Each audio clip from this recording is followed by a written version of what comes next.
Sir ఇప్పుడు పిల్లలు mind maturity లేని వాళ్ళు ఉంటారు. మైండ్ మెచ్యూరిటీ లేని పుట్టే పిల్లలు ఉంటారు. సో అలా అసలు ఎందుకు జరుగుతుంది? దానికి ఎటువంటి జాగ్రత్తలు తీసుకోవాలి? ఇది ఒక అద్భుతమైన ప్రశ్న అమ్మ. ప్రస్తుతం ప్రపంచం ఎదుర్కొంటున్నటువంటి సమస్యల్లో ఇది ఒక సమస్య. అలా మైండ్ మెచ్యూర్ కానీ పిల్లలు పుడితే ఇక తల్లిదండ్రులకమ్మ ఇంకా నరకమే, డైరెక్ట్ నరకమే. ఇంకా నరకం అనేది సపరేట్గా లేదు ఎక్కడ. ఈ పిల్లలు మైండ్ మెచ్యూర్ కానీ పిల్లలు పుడితే ఇక అసలు ఇక వాళ్ళు నరకం అనుభవిస్తూ ఉంటారు. ఒక్క చోట కూర్చోరు, ఒక మాట వినరు, ఒక ఇది చేయరు. ఒకవేళ ఏదన్నా ఎవరన్నా వీళ్ళకి హోమం చేయించండి అని చెప్తే ఆ హోమంలోకి చేయి పెడతారు. ఆ హోమంలో కూర్చోడానికి కూడా లేదు వాళ్ళకి. సరే ఏదైనా గుడికి వెళ్తే గుళ్ళో కాసేపు ప్రశాంతంగా దండం పెట్టుకోవడానికి కూడా లేదు. ఒకవేళ ఎవరైనా పెద్ద మనుషుల దగ్గరికి వెళ్ళినా కానీ ఆ కాళ్ళు తీసి టేబుల్ మీద పెడతారు. నువ్వు కొట్టినా ఉపయోగం లేదు కదా, అబ్బాయికి తెలియదు కదా. అదేంది నా టేబుల్ మీద కాలు పెడతావా అని చెప్పి నువ్వు తిట్టినా కొట్టినా నో యూజ్. ఈ పేరెంట్స్కి భయంకరమైన సమస్య ఇది. ఒక చిన్న ఎగ్జాంపుల్ అమ్మ. ఒకళ్ళు నిన్న ఒక వారం క్రితం, అంటే నాకు 3 ఏళ్ల క్రితం ఒకళ్ళు అమెరికా వాళ్ళు వచ్చారు. వాళ్ళ అబ్బాయికి సేమ్ మైండ్ మెచ్యూర్ కాల. వాళ్ళు నిన్న వారం క్రితం కూడా మళ్ళీ ఇండియా వచ్చినప్పుడు మళ్ళీ వచ్చి నన్ను కలిశారనమాట. అబ్బాయికి మైండ్ మెచ్యూర్ కాకుండా చాలా ఇబ్బంది పడుతూ అస్సలు చాలా ఇబ్బంది వాళ్ళు డాక్టర్స్ అమ్మ. అంటే నువ్వు అనుకోవచ్చు పక్కన ఇంట్లో వాళ్ళు అందరూ అనుకోవచ్చు ఆయన అమెరికా వెళ్ళాడు అనగానే మనకు ఒక గ్రేట్ అనిపించింది. ఓకే, దానిలో డాక్టరు, ఆమె చూద్దామంటే ఎంఎస్సి, ఆమె ఎంప్లాయ్.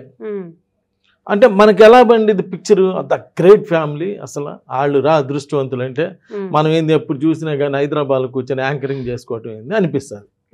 కానీ వాళ్ళకి అలా మైండ్ మెచ్యూర్ కానీ అబ్బాయి పుట్టాడు. నరకం. ఇంకా అమ్మాయి జాబ్ మానేసింది. ఈయన బతకాలి కాబట్టి ఈయన ఉద్యోగం డాక్టర్ చేస్తున్నాడు. మరి డాక్టరే కదా, అమెరికాలో ఎంతమంది స్పెషలిస్టుల దగ్గర చూపించుంటారు, అయినా తగ్గల. 3 సంవత్సరాల క్రితం వాళ్ళ నాన్నగారు, అమ్మాయి వాళ్ళ నాన్నగారు అంటే బాబు యొక్క తాత నా దగ్గరికి వచ్చి ఇదండి సమస్య అని చెప్తే, వాళ్ళ మ్యారేజ్ డేట్ బాగాలేదు. మ్యారేజ్ డేట్ బాగా లేకపోతే మైండ్ మెచ్యూర్ కానీ పిల్లలు పుడతారు.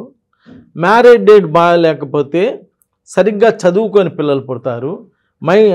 మ్యారేజ్ డేట్ బాగపోతే బాగా ఇబ్బంది పెట్టే పిల్లలు ఉంటారు. ఇది మైండ్ మెచ్యూర్ కాపాడటమే కాదు, బాగా గొడవ చేసి ఎవరు మాట వినకుండా ముండోళ్ళు అంటారు, వాళ్ళు పుడతారు. Marriage date is the second date of birth. వీళ్ళందరూ ఏమనుకుంటున్నారంటే పెళ్ళే కదా ఏముంది, పంతులు గారి దగ్గరికి వెళ్తే ఆయన ఒక ముహూర్తం ఇస్తాడు. పురము యొక్క హితము కోరు వారు పురోహితులు, వారికి ఒక్కసారి నమస్కారం చేసి చెప్తున్నామ్మా, వారు ముహూర్తం మాత్రమే ఇస్తారు. వారికి ముహూర్తం మాత్రమే తెలుసు, మంచి ముహూర్తం. పాపం అందరూ అన్ని ఆలోచించి అబ్బాయి అమ్మాయి జాతకాలు చూసుకొని మంచి ముహూర్తం ఇస్తారు. వాళ్ళకి డేట్ తెలియదు. అసలు వీళ్ళు ఏ డేట్ ఆఫ్ బర్త్లో పుట్టారు అనేది. అంటే ఇప్పుడు ఒక 6వ తారీఖు పుట్టినటువంటి డేట్ ఆఫ్ బర్త్ అబ్బాయికి ఒకసారి ఒక నక్షత్రం ఉంటే, అదే ఇంకొక 6వ తారీఖు పుట్టిన అబ్బాయికి ఇంకో నక్షత్రం ఉండొచ్చు, ఇంకొక 6వ తారీఖు పుట్టిన అబ్బాయికి ఇంకో నక్షత్రం ఉండొచ్చు కదా. వాళ్ళు నక్షత్రం చూసి ఇది ఇస్తున్నారు ముహూర్తం. ఒక 5వ తారీఖే ఇచ్చారనుకుందాం. 5వ తారీఖు ఇచ్చిన వాళ్ళు almost 60 to 70% of the marriages అయిన వాళ్ళు అందరూ ఇబ్బంది పడుతున్నారు. వాళ్ళు నా దగ్గరికి వచ్చినప్పుడు చూసి వాళ్ళది మ్యారేజ్ డేట్ 5. నేనే ముందు అడిగా, వీళ్ళ మ్యారేజ్ డేట్ 5 అయిందండి, వీళ్ళకి ఏమైనా మైండ్ మెచ్యూర్ కానీ పిల్లోడు ఏమైనా పుట్టాడా అని చెప్తే, ఎస్ సార్ అందుకే వచ్చాం మీ దగ్గరికి అని చెప్పారు. నేను దానికి మళ్ళా మనకి పుణ్యక్షేత్రాలు ఉన్నాయి చాలా, తిరుపతి అని, శ్రీశైలం. ఇక్కడికి వెళ్ళి మళ్ళా దేవుడి కళ్యాణం చేయించుకోండి అని చెప్పి ఈ విధంగా ఒక 45వ అధ్యాయం, అంటే గురుచరిత్రలో, అంటే హిందువుల అధ్యాయం, ముస్లిమ్స్కి వచ్చి సూరా అంటారు, సూరాలు. అదే క్రిస్టియన్స్కి వచ్చి కీర్తనలు. అలా 45వ కీర్తన చదువుకోండి అని చెప్పి వాళ్ళకి 45వ అధ్యాయం చదువుకోండి అని చెప్పారు.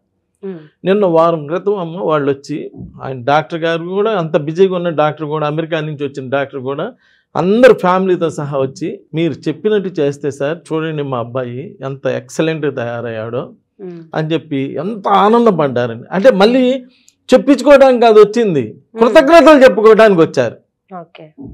అంటే మరి మీరేమైనా చేశారంటే నేనేం చేయడానికి లేదమ్మా, నేను ఓన్లీ దారి చూపిస్తా. నేనే చేసే పని అయితే నాకే చేసుకుంటాగా. అయ్యా కాస్త ఇట్లా బంగారు నాణ్యాలు కురవాలయ్యా అంటే కురిస్తే నేనే తీసుకుని వెళ్తాగా, నేను ఇంటర్వ్యూకి రానుగా, రోజుకు ఒక బంగారం నాణ్యం తెచ్చుకుంటాగా. నేను దారి చూపిస్తా. అమ్మ ఇలా వెళ్ళి శ్రీశైలంలో కళ్యాణం చేయించుకొని మీ పెళ్లి డేట్ బాగాలేదని కళ్యాణం డేట్ ఇస్తా. అమ్మ ఇలా మీ అబ్బాయికి ఆరోగ్యం బాగాలేదు కాబట్టి ఇలా 45వ అధ్యాయం కంటిన్యూస్గా ఫోన్లో అన్న ప్లే చేయండి, ఇప్పుడు ఫోన్ ఉంది కాబట్టి, లేదా బుక్లో అన్న చదవండి అని గైడెన్స్ ఇస్తా. అలా చదువుకొని అయ్యో ఇది నా బిడ్డ లైఫ్ మా లైఫ్ అని చెప్పి చదువుకొని ఫాలో అయిన వాళ్ళందరూ సక్సెస్ అయ్యారు. వంకాయ వీళ్ళంట ఈ 45వ అధ్యాయం ఉంటేనంట మైండ్ మెచ్యూర్ కాని అబ్బాయి కంట మైండ్ మెచ్యూర్ అయిద్దంట. ఇవన్నీ వంకాయ మాటలు. ఆయన ఎవరో చెబుతుంటారు డబ్బుల కోసం, మీరేదో వింటుంటారు అని అనుకున్నారు అనుకో, వాళ్ళు అలానే ఉన్నారు. వాళ్ళు అంటే నేను అనేది ఇక్కడ ఏంటంటే అమ్మా, ఏదైనా ఒకటి ఫాలో ఒకళ్ళు నమ్మాలంట. అరే వాళ్ళు చెట్టుని నమ్ముతారు పుట్టని నమ్ముతారంటే నమ్మితే మంచిదేగా. చెట్టుని నమ్మాం, చెట్టుని నమ్మి ఏదో అంత ప్రసాదం పెడతారు అంతేగా. నీ డబ్బులు లాక్కోరుగా. పుట్టని నమ్మాం, కొబ్బరికాయ కొట్టి అంత కొబ్బరి ముక్క పెడతారు. నీ దగ్గర అయితే ఏం తీసుకోరుగా, అంటే మంచిగా చేశారుగా. ఇక్కడ కొబ్బరికాయ కొడితే ఆ కొబ్బరి తోట ఆయన, ఆ కొబ్బరికాయలు కోసిన ఆయన, ఆ కొబ్బరికాయలు అమ్మిన ఆయన, ప్లస్ నీకు ప్రసాదం, ఇంతమంది బతికారు కదా. అంటే ఒక మంచిగా జరిగిందా లేదా? చెడు అయితే జరగలేదుగా. అంటే ఇక్కడ నేను అనేది ఏంటంటే చెప్పి చక్కగా ఫాలో చేసుకున్న వాళ్ళు చాలా సక్సెస్ఫుల్గా ఉంటున్నారు, లేని వాళ్ళు ఇలా ఉన్నారు. నేను అందుకని ప్రజలందరికీ చెప్పేది ఏంటంటే, ఒకవేళ ఇలా పిల్లలు మొండిగా ఉండి ఇలా మైండ్ మెచ్యూర్ కాకుండా ఇబ్బంది పడుతున్న వాళ్ళు అలా ఇబ్బంది పడొద్దండి. ఒక్క ప్రయత్నం చేయండి నన్ను కలవటానికి. ఇక్కడ నేను కూడా ఏంటంటే అమ్మ, ఒక తాత వయసులో ఉన్నా, ఏదో కుర్రోని కాదు, ఏదో చెప్పేసి ఏదో చేసేవాడిని కాదు. తాత వయసులో ఉన్నప్పుడు ఆటోమేటిక్గా ఒక మైండ్ మెచ్యూర్ అయ్యి ఉంటుంది. ఆ చూసిన పిల్లలందరూ మనకి మనవాళ్ళలా కనిపిస్తారు. అయ్యో వీళ్ళు ఇంత బాధపడుతున్నారు, వీళ్ళకి ఏదన్నా మంచి చేస్తే వీళ్ళు వెళ్ళి 10 మందికి చెబుతారు కదా, ఇంకా మంచి జరిగిద్ది కదా, అబ్బాయికి మంచి జరిగిద్ది, 10 మందికి చెబితే నాకు మంచి జరిగిద్ది కదా అని ఇలా ఒక పాజిటివ్ వేలో ఆలోచించి మ్యాక్సిమం అబ్బాయికి మంచి జరగడానికి ప్రయత్నం చేస్తా. వాళ్ళకి కూడా అలానే చెప్తానమ్మా, పేరెంట్స్కి కూడా. ఒక తాత వయసులో ఉండటం వల్ల వాళ్ళ తల్లిదండ్రులని నేను అరిసినా వాళ్ళు ఫీల్ అవ్వరు కదా, ఏజ్ గ్యాప్ కాబట్టి. వాళ్ళకి అరిసరిసల్లా చెప్తా, ఇలా ఇలా చేయాలి, ఇలా చేయాలి, ఇలా చెందాలి అని చెప్పి చెప్తా. వాళ్ళు అది ఫాలో అవుతారు, ఫాలో అయ్యి ఇలా అవుతారు. ఇలా అమెరికా నుంచి వచ్చి నాకు ఇలా మా అబ్బాయి బాగా అయ్యాడని చెప్పి అలా కృతజ్ఞతలు చెప్తే ఎంత గ్రేట్గా ఉంటుంది చూడమ్మా. ప్రతి మనిషికి ఒక ఇదే కదా కోరుకునేది. అందువల్ల అలాంటి ప్రాబ్లమ్స్ ఫేస్ చేసేవాళ్ళు ఒక్కసారి నన్ను కలవండి. నమస్కారం.